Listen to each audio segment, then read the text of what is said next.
spécialistes luminologiques.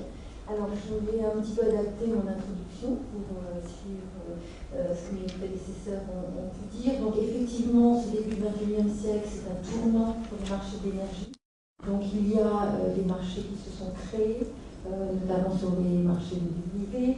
On a des commissions qui se sont créées également. Nous avons la chance aujourd'hui d'avoir des personnes qui sont des régulateurs.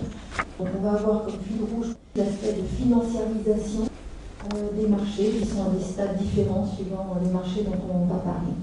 Voilà, donc nous allons commencer par les personnes de l'ACRE. Je donne la parole à M. Lacroix. Bien, merci beaucoup.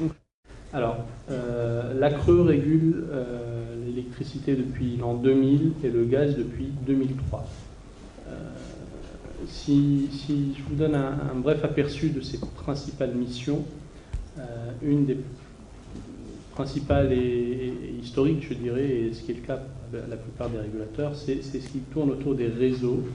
Donc par réseau, j'entends les réseaux de transport et de distribution d'électricité et de gaz.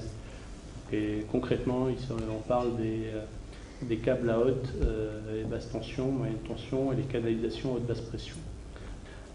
Et ces réseaux, aujourd'hui, en France, sont encore filiales, donc, appartiennent aux anciens monopoles historiques, qui se déclinent dans le cas de l'ACRE en un premier point qui concerne la proposition des tarifs d'accès au réseau.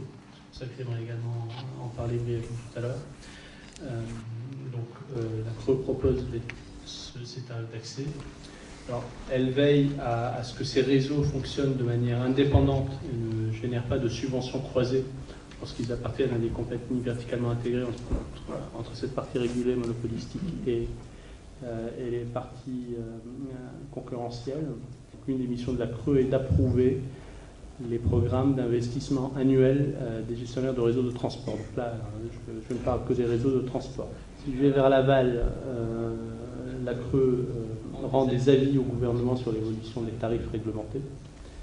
Donc c'est une mission consultative que nous rendons des avis au gouvernement. Et puis, si je remonte à l'amont, l'ACRE a une mission de surveillance des marchés de gros, de l'électricité et du gaz. La loi du 7 décembre 2006 a élargi cette mission, ce pouvoir, à la surveillance des marchés de gros, de l'électricité et du gaz. Donc ça, c'est un troisième type de domaine d'intervention de l'ACRE, donc qui intervient finalement de l'amont à l'aval. Sachant que d'un point de vue européen, les missions des régulateurs évoluent, notamment du fait de l'adoption récente du troisième paquet de directives européennes. On va vers un renforcement des obligations de dissociation entre les réseaux et leurs maisons mères, lorsqu'ils appartiennent encore à des compagnies verticalement intégrées. L'historique de l'unbundling, c'était au début des premières directives une obligation de dissociation uniquement comptable, qui est devenue une obligation juridique depuis 2003 au niveau des directives, qui a donné en France la filialisation de RTE, GRT Gaz, TIGF, pour le transport en 2005, et pour la distribution ERDF et GRDF, pour les réseaux de distribution. Donc aujourd'hui, quand vous lisez dans la presse tout ce qui concerne la distribution d'électricité, c'est ERDF.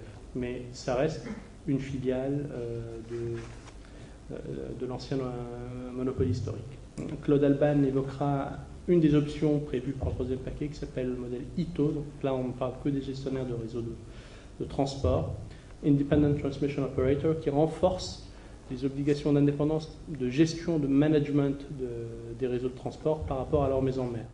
Donc il y a trois options de séparation prévues par le troisième paquet, mais sous ce modèle-là, qui était l'option défendue politiquement, notamment par les gouvernements français et allemands, les gestionnaires de réseau, lorsqu'ils ont décidé d'investir une certaine enveloppe financière avec l'aval et l'accord du régulateur, si leur maison mère s'y opposait, eh bien, en théorie, les gestionnaires de réseau pourraient malgré tout financer et procéder à ces investissements en allant se financer sur les marchés financiers, ce qui, en théorie, entraînerait une dilution de leur actionnariat. C'est un point théorique, mais c'est simplement pour illustrer le fait que le cadre institutionnel met l'accent sur cette nécessité de faire des investissements de manière indépendante, donc de faire les investissements qui sont nécessaires.